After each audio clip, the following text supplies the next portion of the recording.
Sanger sequencing is known as the chain termination method or the deoxynucleotide method or the sequencing by synthesis method. It consists in using one strand of the double-stranded DNA as template to be sequenced.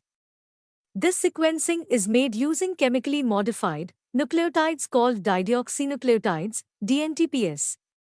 These DNTPs are marked for each DNA basis by DDG, DDA, DDT, and DDC. The deoxynucleotides DNTPs are used for elongation of nucleotide. Once incorporated into the DNA strand, they prevent the further elongation, and the elongation is complete. Then, we obtain DNA fragments ended by a DNTP with different sizes. The fragments are separated according to their size using gel slab where the resultant bands corresponding to DNA fragments can be visualized by an imaging system, X-ray or UV light.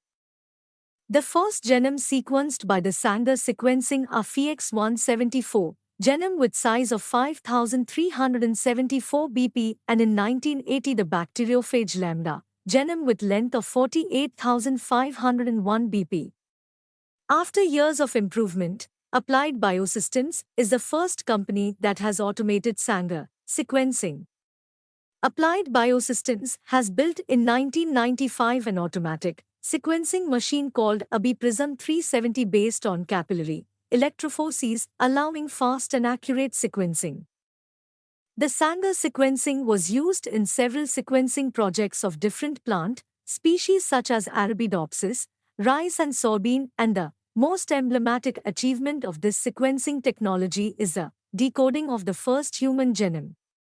The Sanger sequencing was widely used for 3 decades and even today for single or low-throughput DNA sequencing. However, it is difficult to further improve the speed of analysis that does not allow the sequencing of complex genomes such as the plant species genomes, and the sequencing was still extremely expensive and time-consuming.